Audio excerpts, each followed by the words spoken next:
Hi, guys. Today I'm going to talk about fear and your self limiting belief. So, why do we fear things? Fear is a normal thing, it helps us stay safe. It's been around since earliest human days when we either run away or we fight or we freeze up, when we get scared. So, fear can happen when you think something bad might happen. This could be when your boss suddenly asks you to meet them or you're trying something new. Your body reacts, getting ready to deal with danger. Now, why do we limit ourselves? Why do we have self limiting beliefs due to our fear? Fear can make you start doubting yourself. And it is natural, it happens to everyone. You might think you can't do certain things because you're too scared. And this is called self limiting belief. For example, you might be too scared to speak up in a meeting. You might be afraid to meet people because they won't like your ideas. Or you might not try out for a team sport because you're afraid you won't make it. These fears can hold you back or stop you from doing the things that you're good at. It's like you're putting up a wall and stopping yourself reaching your full potential. So, fear can limit what you can do and achieve. So, for example, you might, just think these are some of the examples of self limiting beliefs. You might think, what if I panic in front of my guests? What if I fumble with my words or look like a fool at work? What if my family think of me if my fiance leaves me? Or are all of these fears you may have when you feel that you've lost control? You may experience knots in your stomach. You might have infinite worries. You might have a health anxiety that you're too afraid to go out in case you need the loo too often, or you know. But it seems like you have no control over future events, which can leave you feeling extremely frightened. Now, what are these self limiting beliefs? And how do they affect your choices and decisions? So, when you believe you can't do something, like I said, you might have a health anxiety and you are afraid to go out, you'll avoid it. Even if you want to go out and spend time with your friends, even if it's good for you, this can stop you from taking new challenges, new opportunities. For example, you feel you're not good at speaking in public, even in a family occasion where you just want to say congratulations to a couple who's getting married. You might turn down the chance of giving a presentation that could help your career. So I'm going to give you a great story.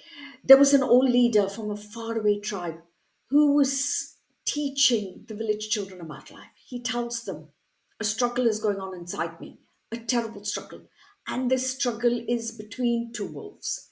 So one wolf represents the fear, the greed, the hatred, the anger, the envy, the false pride, the self pity, all of those negative things. And the other wolf stands for peace, love, kindness, joy, truth, compassion, humility, transparency, authenticity, friendship, respect, so many good things. But there's a struggle going on inside you and every other person as well. This self limiting belief that can make you settle for less than you deserve. You might stay in the job that you don't like because you're afraid that you won't find a better one. Or you might not go for a promotion because you don't believe you're good at it. So the self limiting belief can limit your options, can hold you back. They can stop you from taking risks, try new things you were going after, the things that you really want to. It's like you're living in a small box and you're not allowing yourself to step outside. Once you become aware, again, I come back to our exploration and awareness and acceptance of how you understand and deal with your fear and anxiety. You move to a different paradigm. You cannot unlearn new things, but this breakthrough encourages the growth within you. Understanding your fear is the beginning of ridding yourself of it for good. As good as you can handle it, no matter what, your subconscious mind will always allow fear to rear its ugly head, especially when you have to learn a new lesson or you're under pressure, you're tired. But that's fine over time. you will develop strategies to deal with your fear head on. This is a significant change in your thoughts, your behaviors that will enable you to embrace and exert the power of fear. That's why I talk again and again about the first concept of this whole program is acceptance and exploration, because acceptance is learning to allow that unpleasant feelings, those thoughts, those sensations, without trying to control them or avoid them. Then we're going to do this cognitive diffusion exercise. It's learning to reduce the influence and the impact of your thoughts on your behavior. And this is key because we all have those fearful negative thoughts. Then, as we go on the program, I will teach you how to be present, focus, and engage fully with the present moment. And then you think of yourself as context, recognize and observe you, separate from your thoughts and your feelings and your sensations, because you are not those negative thoughts. You know, when you were a child, you enjoyed yourself, you had so much fun, you did the things that you loved. So, discovering what's most important to you in your life, and then action. So it's all comes down to action. What action are you willing to take to make those changes in your behavior in line with your personal values?